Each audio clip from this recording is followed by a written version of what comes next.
Christ is risen. Indeed, he is risen. Welcome to our kitchen table. I always forget to say that. You should have been here. I say Christ is risen, and then I look at Sarah. She answers, and then she's like, "Why are you looking at me?" It's like, well, waiting for your line. Well, apologies for not doing podcast for about 3 weeks. It was quite difficult to have a regular schedule before Easter, during Pascha, and even after Pascha. I was dead. And last week we tried to record, and well, it just was not good. Yeah, we weren't in the right mindset. Yeah, I don't know. It doesn't matter. It doesn't matter, but as you said before we started to record that, what a difference it is to sit with one text for a week and go through all these moods and then think about the same text again, and you find out that, well, sometimes you need to be in the right state of mind to actually get more out of the text than just reading it and going through it. And that's what we did last time. And because we wanted to do a podcast, a lot of people were asking for it, and it was more forced than anything else. So today is more relaxed day, and well, we'll see how this goes. Yeah, I think we just have a different perspective of the words, and we can hear them a little bit differently after. I think more openly too. Yeah. Okay, why don't you start reading first paragraph? We're on page 41, the second paragraph on 41. Having begun in such a way from the cradle, one must continue it later and during the whole time of upbringing, in childhood, in adolescence, and in young manhood. The church, its life, and the holy mysteries are like a tabernacle, tent, for the children, and they should be under it without leaving it. Examples indicate how saving and fruitful this is, such as the life of the prophet Samuel, the life of Saint Theodore, and others. These alone can even replace all the means of upbringing, as indeed has been done in many cases successfully. The ancient method of upbringing consisted primarily in precisely this. Quite strong words from Saint Theophan, by saying even that all these things mentioned above can replace all the means of upbringing. We might find ourselves that we might not agree with him at first, but if we stand back and look at the whole picture, we have to realize that the church was a little bit differently shaped. Not that differently, but there were more services throughout the day. And if mothers or parents could bring them to more services to church, that meant that the parents covered or put under the tabernacle or the tent their children, which the holy mysteries like overshadow them. And I think it's beautiful to see that what Saint Theophan is, at least from my point of view, is that what Saint Theophan is telling us, that bring them to church, bring those children to church, and let God work through them, and let them see what we can't see throughout the services. And even though it might not be a divine liturgy, it might be just smaller service, well, so what? It's still a prayer, Right. you know. And also when the ancient method of upbringing consisted of this, it's like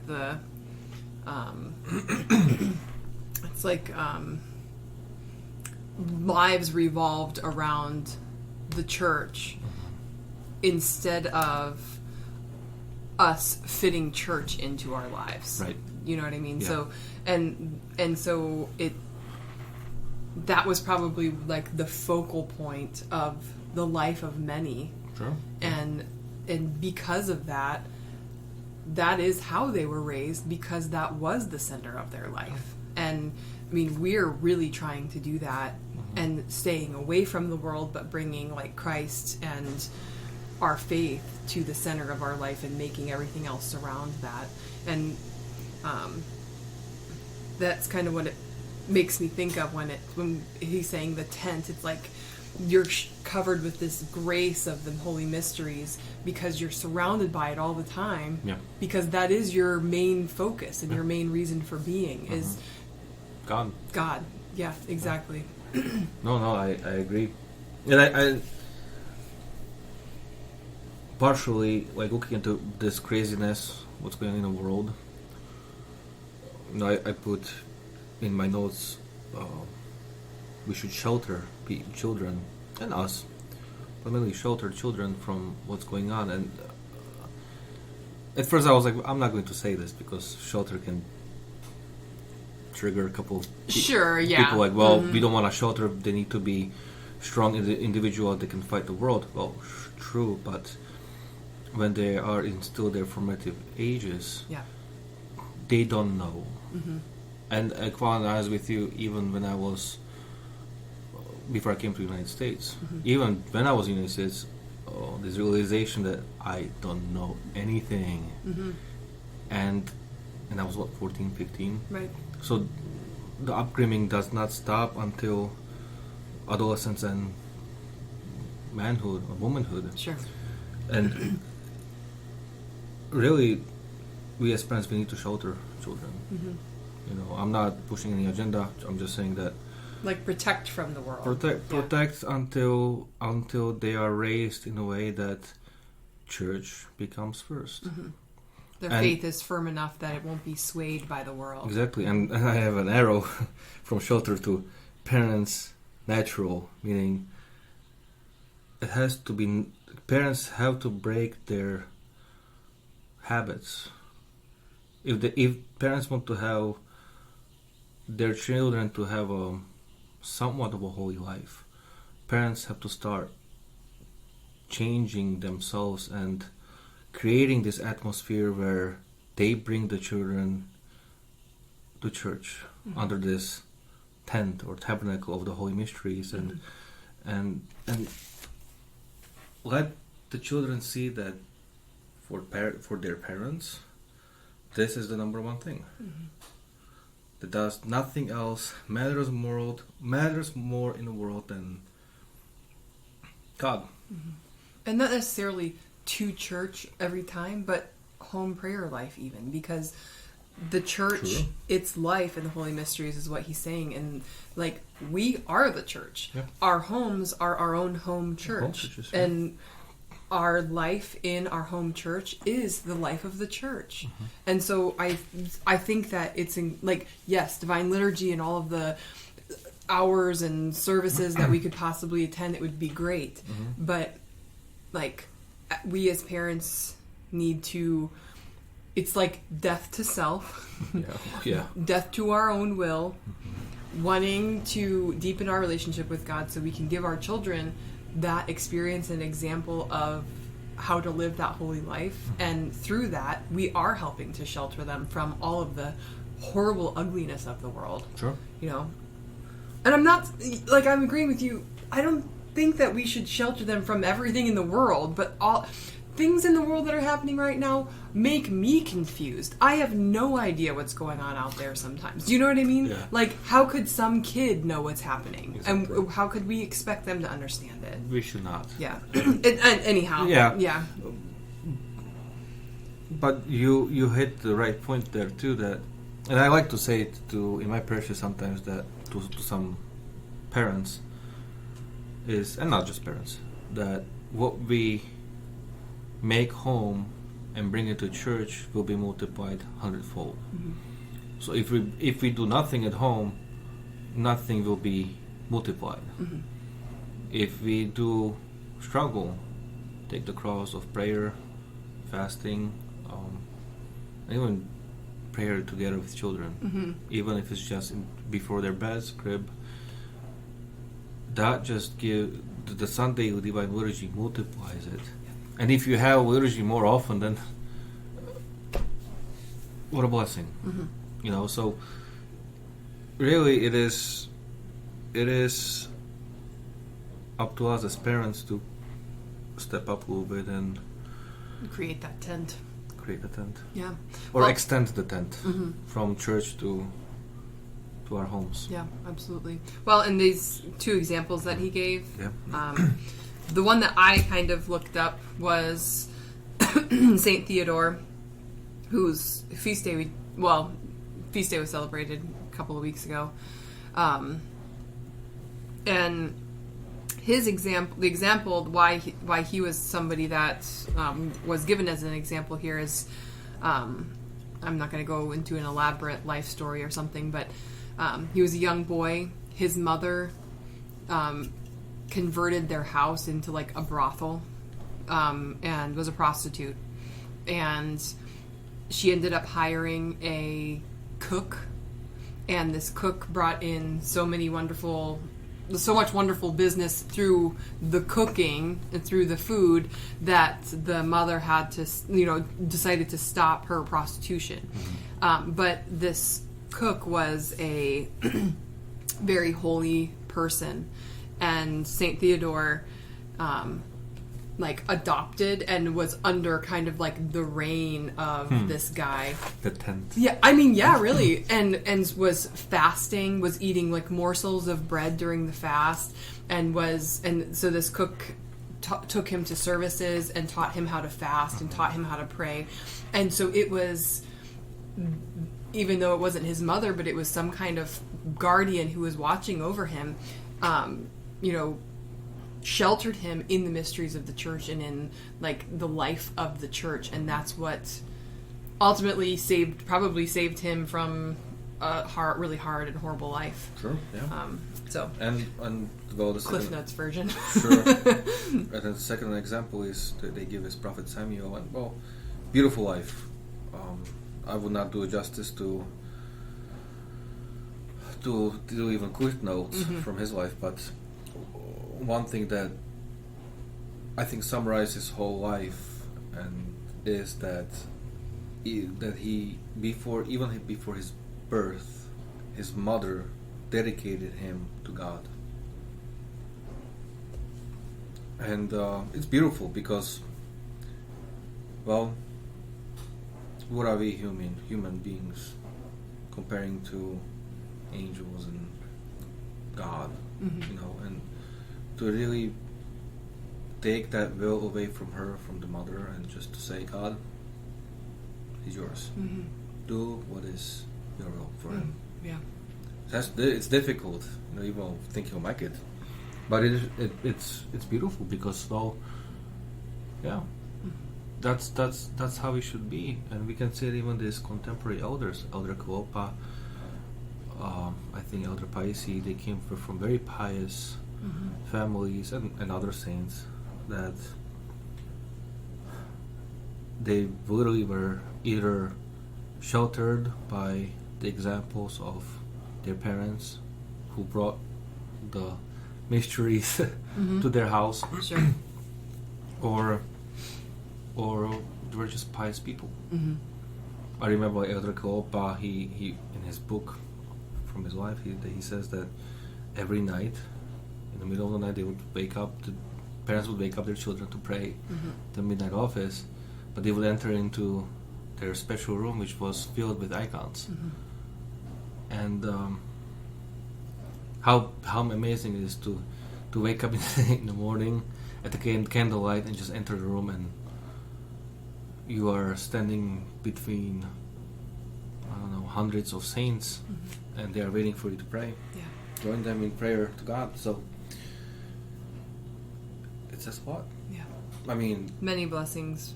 and that alone, and that alone replaces upbringing. Yeah. Just this virtuous life that is focused on Christ. Yeah. So.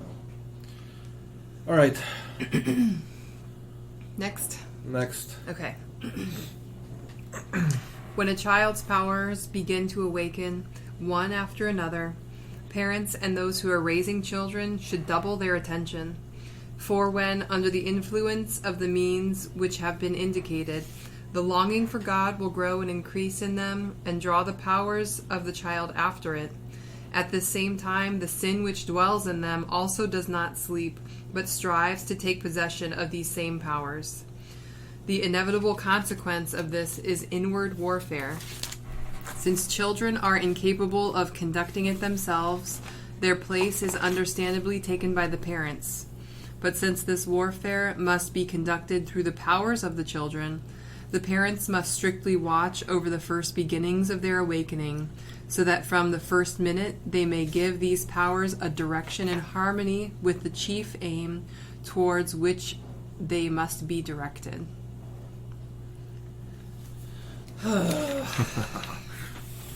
Well, as we said, the upbringing, as Stefan says, upbringing starts from the cradle. Yeah. And, well, it is really a fight between good and evil from the beginning, and formation of little nuances that might look childish, but can also be Beginnings of roots or something. beginnings of roots of anger, frustration, gluttony, or whatever it is. And well, Yeah. as parents, our primary job is to get ourselves to heaven. Meaning we have to find all the passions that have hold of us and try to uproot them from our heart, so our heart becomes purified and blessed. Through this process of learning how to fight these passions, we learn to recognize the triggers of those passions and how they begin, what's their process, and sometimes even the result of those passions. And this is where I think Saint Theophan is saying that if we are keen on ourselves and see how we act, how we deal with these passions, then we can look at our children and see very easily, and we can determine, is this beginning of a passion? Is this something that needs to be corrected, or is this just a child's play? Sure. And that's our job, to recognize good versus evil, and if it's bad, correct it immediately. Right. It's impossible to reason with a 2-year-old or 1-year-old, but for them to know it's bad will, in a way, automatically form them down the road that, well, it's bad, but then they can just ask, why is it bad? Yeah. Well, it's bad, and how to deal with it and cope with it, because just because we tell them it's bad doesn't mean that it's going to go away. Right. But we have to give them tools too to help them understand how to uproot them. But you bring up a good point, because in my notes here I have that this is a prime reason why we should be doing an examination, as we as adults and we as parents, doesn't have to be just parents, but just adults in general should be doing a daily examination of conscience every night before we go to bed. I'm guilty because I'm not doing it every night, and I need to, and I want to, and every confession I tell you, like after I go for confession, I tell you, I just have to start doing it, but because the more that we can identify in ourselves these passions that are super deeply rooted, the more easily we can identify them in our children. But we have to be able to fight and uproot those seriously deep roots and passions before we can give examples of why our children should be fighting them. Sure. Or you can't say if a child is angry but they see you angry every single day, that stop being angry, but you're angry, then you can't teach you'll a just lesson. contradict yourself. Exactly. Yeah. And so, like, I think first and foremost, this paragraph is written to the parents to, like, pull it together. You know, go to confession, examine your conscience, have a deeper understanding of what your soul is like. Like, you might go and have this, like, really baseline confession, like, I lie, I'm gluttonous, I'm proud. Fine. Sure. But where are those coming from? Yeah. Do you know? Like, Yeah, those yeah. are, like, the main things, but where? Yeah. You know? And so... And well, very good point. And...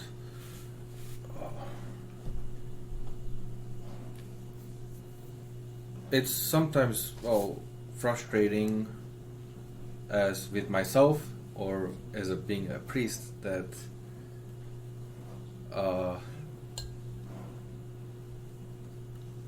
why those sins are appearing again and again on that list. Oh. You know, Yeah, I sure, totally understand. Yes. they are appearing, but our goal is for them not to appear. Right. And sometimes the best thing is, well, if you start to fight with this passion or that passion, fight it. Not lukewarmly, Mm-hmm. all might, Yeah. full force, and get to the stage for that. If you go to confession every other week, that next week I'm not going to sin this sin. Mm-hmm. 2 weeks, and I'll do whatever it takes. Whatever it takes, and then if you win, well then, guess what? You found you found something that you know how to win this passion. Continue. Yeah, or you're proud, and there's a sin. Well, you know what? I'm just being funny. I'm sorry. oh, she got me.